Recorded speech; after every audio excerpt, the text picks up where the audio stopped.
ज्येष्ठ मास के शुक्ल पक्ष की एकादशी को साल की सबसे बड़ी एकादशी मानी जाती है। इस एकादशी को निर्जला एकादशी और भीमसेनी एकादशी के नाम से जाना जाता है। तो इस साल हमको निर्जला एकादशी और भीमसेनी एकादशी का व्रत कब करना है, यानी कि निर्जला एकादशी और भीमसेनी एकादशी का व्रत कब है, 17 जून 2024 को या 18 जून 2024 को। व्रत हमको कब शुरू करना है, किस प्रकार से व्रत शुरू करना है, व्रत का पारना कब और किस चीज से करना है। सबसे पहले आप सभी ये जान लीजिए कि पारना का अर्थ क्या होता है। पारना का अर्थ होता है व्रत खोलने का दिन और समय और वस्तु, यानी कि कौन सी चीज को हमको ग्रहण करके अपने व्रत को खोलना है, यानी कि पारना करना है। ये सारी जानकारी मैं आप सभी को शास्त्रों के आधार पर दूंगा। तो जय श्री राम प्रिय बंधुओं, मैं पंडित कुलदीप मिश्रा शास्त्री स्वागत करता हूं आप सभी का आपके ही अपने YouTube चैनल पर। तो प्रिय बंधुओं, जैसा कि आप सभी को पता है कि हमारे चैनल द्वारा जो भी जानकारी दी जाती है, सारी की सारी जानकारी शास्त्रों, पुराणों और पंचांग और वेदों के आधार पर दी जाती है। तो आज की इस वीडियो में मैं आप सभी को जो भी जानकारी दूंगा, सारी की सारी जानकारी पंचांग के आधार पर दूंगा। तो आप सभी से हाथ जोड़ करके प्रार्थना है कि वीडियो में अंत तक बने रहिए। तो ज्येष्ठ मास के शुक्ल पक्ष की एकादशी को निर्जला एकादशी और भीमसेनी एकादशी के नाम से जाना जाता है। सबसे पहले इस बारे में जान लेते हैं कि इस एकादशी को निर्जला एकादशी और भीमसेनी एकादशी के नाम से क्यों जाना जाता है।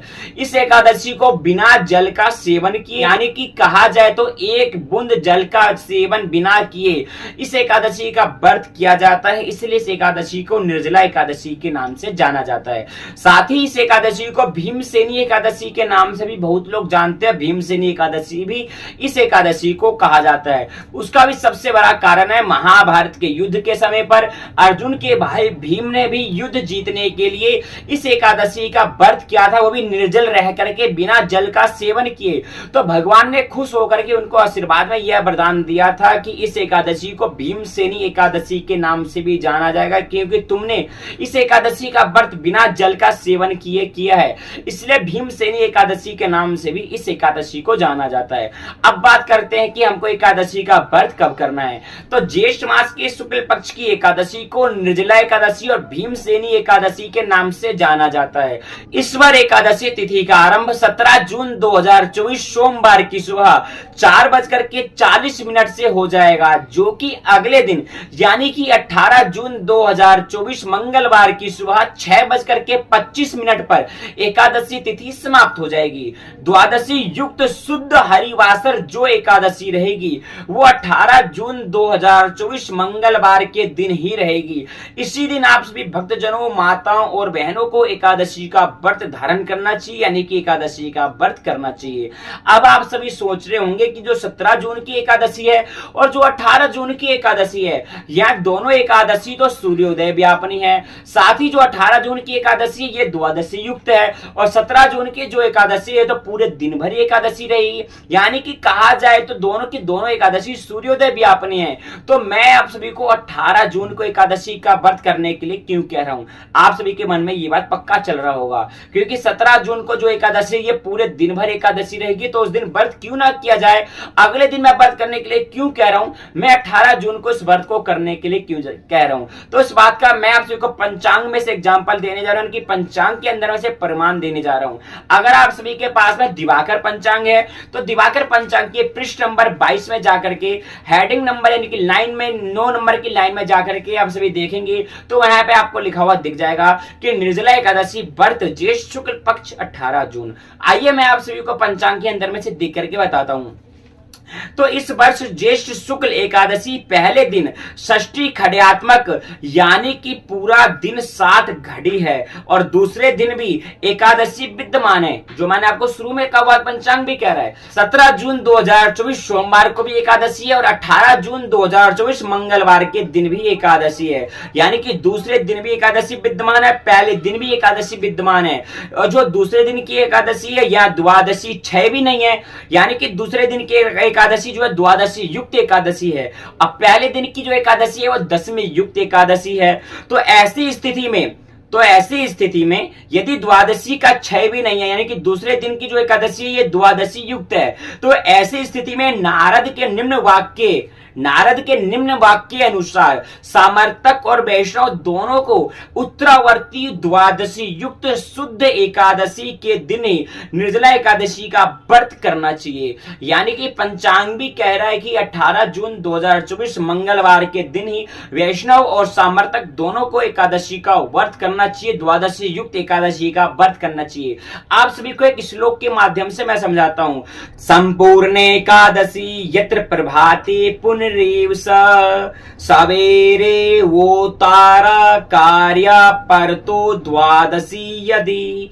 इस शास्त्र मत अनुसार इस वर्ष 18 जून 2024 मंगलवार को ही सामर्थक और वैष्णव दोनों को ही एकादशी का व्रत लगाया गया है, एकादशी का व्रत माना गया है, एकादशी का व्रत करना है। तो दिवाकर पंचांग में साबित हो गया है कि इस वर्ष आप सभी को सामर्थक और वैष्णव दोनों को 18 जून को ही एकादशी का व्रत करना है, यानी कि 18 जून मंगलवार 2024 को ही इस व्रत को करना है, 17 जून को इस व्रत को नहीं करना है। ये तो क्लियर होगा कि आप सभी को निर्जला एकादशी और भीमसेनी एकादशी का व्रत कब करना है, जो कि आप सभी को 18 जून 2024 मंगलवार के दिन करना है। व्रत कब शुरू करना है इसके बारे में मैंने आप सभी को बता दिया। अब इस व्रत का पारना कब करना है उसके बारे में जान लेते हैं। तो इस व्रत का पारना आप सभी को 19 जून 2024 बुधवार की सुबह 5:45 से लेकर के 7:30 तक के बीच में इस व्रत का पारना यानी कि व्रत को आप सभी को खोल लेना है। अब व्रत आपको कौन सी चीज को ग्रहण करके यानी कि खा करके, कौन सी वस्तु को पा करके अपने व्रत को खोलना है। तो वह चीज है नारायण भगवान के स्नान करवाए हुए चरणामृत में तिल को ढाल करके, काले रंग के तिल को ढाल करके और तुलसी पत्ते को ढाल करके, थोड़ा सा चावल ढाल करके उसको ग्रहण करके आप सभी अपना व्रत का पारना यानी कि व्रत को खोल सकते हैं। एक चीज का ध्यान रखें, व्रत का पारना करने से पहले अन्न का दान जरूर करें। अगर आप सभी किसी भी प्रकार का दान या पुण्य हमको देना चाहते हैं तो वीडियो में दिए गए QR कोड को स्कैन करके अपना दान पुण्य हम तक पहुंचा सकते हैं। नहीं तो किसी ब्राह्मण को, किसी असहाय मनुष्यों को दान अवश्य करें। और एक बात का भी ध्यान रखें, अगले दिन आप सभी कोई और व्रत रख रहे हैं यानी कि प्रदोष का व्रत रख रहे हैं या कोई सा भी व्रत रख रहे हैं, एकादशी के अगले दिन जिस दिन पारना किया जाता है, व्रत को खोला जाता है, उस दिन अगर आप सभी कोई सा भी व्रत रखते हैं या प्रदोष का व्रत रखते हैं या कोई सा भी व्रत रखते हैं, तो ऐसी परिस्थिति और स्थिति में आप सभी को फल या फलाहारी वस्तु से अपने व्रत का पारना यानी कि व्रत को खोलना है। ऐसे में आपका व्रत का पारना भी हो जाएगा। व्रत जो आ गया व्रत करने वाले हैं यानी कि जो व्रत आप धारण करने वाले हो व्रत खंडित भी नहीं हो, वो व्रत भी चालू हो जाएगा। यानी एक साथ में आप सभी को 2 व्रतों का फल मिल जाएगा। तो ऐसी स्थिति में आप सभी को फल या फलाहारी वस्तु से इस व्रत का पारना करना है। तो अगर आप सभी को मेरे द्वारा प्रस्तुत ये सारी जानकारी पसंद आई हो तो वीडियो को लाइक कर दें, चैनल पर पहली बार हो तो चैनल को भी सब्सक्राइब कर दें, बेल आइकन का बटन जरूर प्रेस कर दें। इसी प्रकार की वीडियोस देखने के लिए कमेंट बॉक्स में जाकर के जय श्री राम जरूर लिख दें। अपने प्यारे प्यारे बंधुओं को, मित्रों को हमारे वीडियो को शेयर जरूर करें। मिलते हैं अगली वीडियो में, तब तक के लिए जय श्री राम।